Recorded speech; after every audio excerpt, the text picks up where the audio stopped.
अस्सलाम वालेकुम दोस्तों, क्या हाल चाल है। उम्मीद करता हूँ सब ठीक ठाक होंगे। और मेरा नाम है डॉक्टर हमजा और मैं यूट्यूब पर वीडियोस बनाता हूँ। सो चलो स्टार्ट करते हैं आज की वीडियो। इस वीडियो का बेसिकली जो टॉपिक होने जा रहा है वो है एमडी कैट। और एमडी कैट में आपने पास होने के बाद क्या कुछ करना है, और अगर खुदा ना खास्ता अनफॉर्चुनेटली आपका एमडी कैट फेल हो चुका है तो अब आपके पास कौन कौन से ऑप्शंस बचे हैं, आप क्या कुछ कर सकते हो।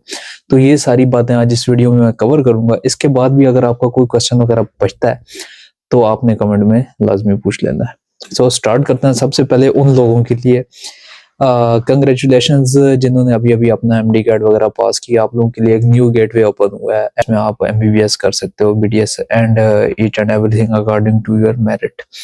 But now for those students who are unluckily have been failed in MCAT, तो वो स्टूडेंट्स क्या कुछ कर सकते हैं। तो आप लोगों ने सबसे पहले तो घबराना नहीं है, ठीक है। अच्छा, एक तो आपने अल्लाह पर भरोसा रखते हुए घबराना नहीं है, और दूसरा मेरे होते वक्त घबराना नहीं है।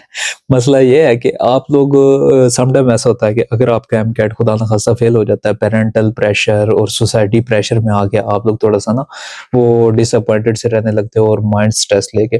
तो इन चीजों से निकल आओ यार, आपके पास पूरी वर्ल्ड पड़ी है to explore, to do business and everything. Like earning अगर आपने जस्ट माइंड में रखना है तो ये कोई खास चीज नहीं है कि आप जस्ट अपना एमकैट में आप फेल हो गए तो आप नाकाम हो, ऐसी वैसी कोई बात नहीं है। इसके बाद भी आपके पास a lot of options बचते हैं। लाइक वो आपको मैं इस वीडियो में नेक्स्ट आगे बताने जा रहा हूँ। आज से कुछ दिन पहले तक तो चलो ये भी पॉसिबिलिटी थी, लाइक अगर आपका एमकैट फेल हो जाता है बट आपके एफएससी में 60% मार्क्स हैं तो आप अब्रॉड जाके अपनी स्टडीज एमबीबीएस में या बीटीएस में आप कंटिन्यू कर सकते थे। बट नाउअडेज क्या सीन है कि अगर आपके 60% एफएससी में मार्क्स हैं और उसके साथ एमकैट का पास होना मस्ट है अगर आप चाहते हो कि आप अब्रॉड में जाके एमबीबीएस करो और वापस पाकिस्तान आके सर्व करो। तो इस चीज से आप लोग तो मतलब इस क्राइटेरिया से आप लोग थोड़े से एस्केप हो जाते हो, बट फिर भी कोई मसला नहीं है। इसके अलावा भी आपके पास अलॉट ऑफ ऑप्शंस है। जो सबसे पहले मैं आपको मेन इसका ऑप्शन बताने जा रहा हूँ वो है PharmD, DPT. PharmD is basically आप उसमें मेडिसिन वगैरह को डील ही करते हो। अप्रोक्सीमेटली आप डॉक्टर होते हो, तकरीबन डॉक्टर के कहलाने के काबिल होते हो।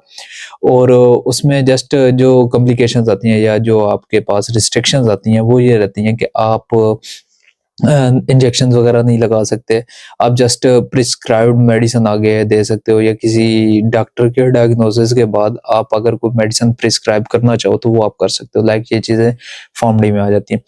वो भी एक किस्म का नोबल प्रोफेशन है और आने वाले दिनों में इसकी काफ़ी डिमांड होने जा रही है, क्योंकि लाइक अब्रॉड कंट्रीज में ऐसा होता है कि जो एमबीबीएस डॉक्टर है वो जस्ट आपका डायग्नोसिस बनाता है, उसके बाद नेक्स्ट काम फार्मडी पर्सन का होता है, लाइक जिसने डॉक्टर ऑफ फार्मेसी की होती है।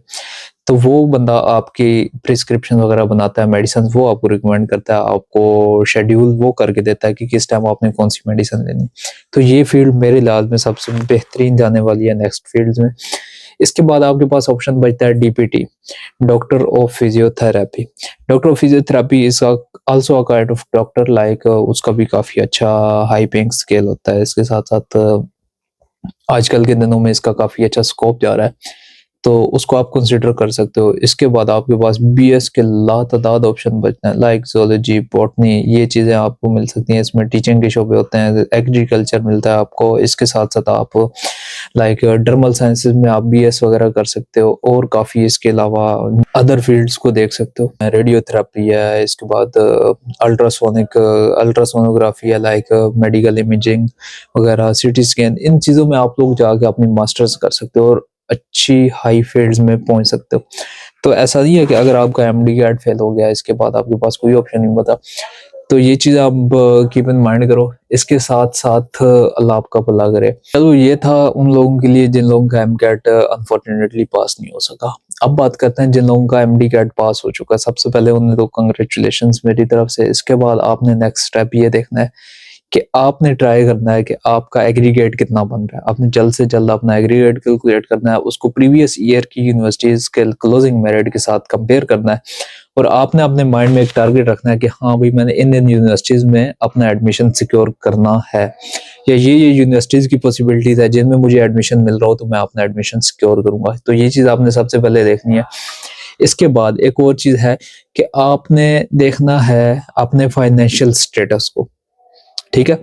फाइनेंशियल स्टेटस से मुराद ये है कि अगर आप गवर्नमेंट यूनिवर्सिटी के लिए सोच रहे हैं कि आपने गवर्नमेंट यूनिवर्सिटी में अपना एजुकेशन कंप्लीट करना, सो इन सम केसेस ऐसा होता है कि कुछ लोगों की अफोर्डेबिलिटी इतनी कम होती है कि वो गवर्नमेंट को भी अफोर्ड नहीं कर सकते। गवर्नमेंट में इतना ज़्यादा ट्यूशन फी का एक्सपेंस नहीं होता, बट उसके साथ साथ आपके हॉस्टल चार्जेस, आपको मतलब यूनिवर्सिटी सोसाइटी और कम्युनिटी को फॉलो करते हुए जो आपके एक्स्ट्रा स्टूडेंटल चार्जेस होते हैं, तो इन चीज़ों को भी मैनेज करना सम पेरेंट्स के लिए मुश्किल होता है। उनके बच्चों ने एमकेट वगैरह पास किया होता है, तो इस चीज़ को आपने सबसे पहले कीप इन माइंड करना है।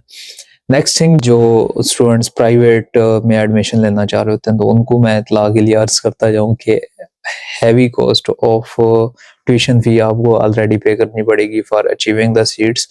इसके बाद आपने अपनी फी वगैरह को प्रॉपरली माइंड में रखना है कि हाँ, हमने इस टाइम तक ये फी पे करनी है। अगर तो आप लोगों की अफोर्डेबिलिटी इतनी बनती है तो आप लोग प्राइवेट सेक्टर की तरफ जाओ, वरना आप लोग ऐसा ही समझो कि आपने वो सारे ऑप्शन सिलेक्ट करने हैं जो अभी मैंने आपको रिसेंटली इस वीडियो में बताए थे, उन स्टूडेंट्स के लिए जिनका एमकेट फेल हो चुका है।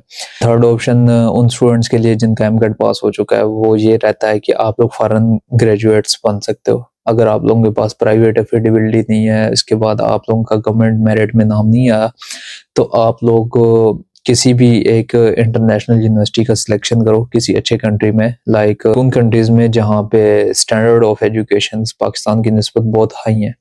वहाँ पे आपको फी में भी काफ़ी कंसेशंस वगैरह मिलेंगी और पाकिस्तान के लिहाज से काफ़ी कम एक्सपेंडिचर्स हैं। बट ये है कि आपको वहाँ पे आने जाना और ये चीज़ें तकरीबन मिला के ऑलमोस्ट पाकिस्तान के करीब पड़ जाता है। तो इस चीज़ को आप लोग माइंड में रख सकते हो। इसके साथ-साथ अगर आपका एमकेट पास हो गया, आप मेडिकल में 2 फील्ड्स आपके पास मेन बची हैं, एमबीबीएस या बीडीएस। अब इसमें से आपने कैसे सिलेक्शन करनी है? अगर तो आपका इंटरेस्ट है कि आपने जनरल फिजिशियन बनना है, आपने सर्जिकल की फील्ड में जाना है, तो फिर आपने एमबीबीएस सेलेक्ट करना है। और अगर आपका माइंडसेट है कि आपने मेडिकल फील्ड में जाके दांतों का डॉक्टर बनना है, जो कि आजकल मतलब काफ़ी मशहूर माने जाते हैं कि बहुत ईज़ी काम है, ये वो सारा कुछ, मतलब एक सोसाइटी में रह के उनकी इज़्ज़त भी काफ़ी होती है, इसके साथ-साथ काम भी आसान रहता है। तो अगर आप वो फील्ड चॉइस करना चाहते हो, तो उसके लिए आपको बीडीएस करना पड़ेगा। दोनों का कोर्स ड्यूरेशन तकरीबन सेम है, MBBS, BDS both are in 5 years. इसके बाद आपको इंटर्नशिप वगैरह और लाइसेंस मिल जाता है। इसके बाद आप अपनी प्राइवेट प्रैक्टिस भी कर सकते हो और गवर्नमेंट हॉस्पिटल्स वगैरह में भी आप काम वगैरह कर सकते हो। तो ये थी आज की कुछ डिटेल्स अबाउट दो स्टूडेंट्स जो कि आपने सारी सुन ली। यहाँ पे लेते हैं इजाज़त, इख्तिताम करते हैं अपनी वीडियो का। मिलते हैं इंशाल्लाह नेक्स्ट वीडियो में, तब तक के लिए सब्सक्राइब करना मत भूलो यार। हर वीडियो में यही बोलता हूँ, सब्सक्राइब करना मत भूलो। माशाल्लाह अभी 1K सब्सक्राइबर्स कंप्लीट होने वाले हैं, अप्रोक्सीमेटली 60 to 70 सब्सक्राइबर्स रिमेनिंग है। तो I shall be very thankful to all guys कि अगर आप लोगों ने सब्सक्राइब किया, लाइक किया, सपोर्ट किया। और हाँ, अगर इसके बावजूद भी आपका कोई क्वेश्चन वगैरह बच जाता है तो आप लोग कमेंट बॉक्स में पूछो, इंशाल्लाह मैं आपको जल्द से जल्द रिप्लाई कर दूंगा। Thank you very much guys, good bye, अल्लाह हाफिज, ख्याल रखिएगा अपना।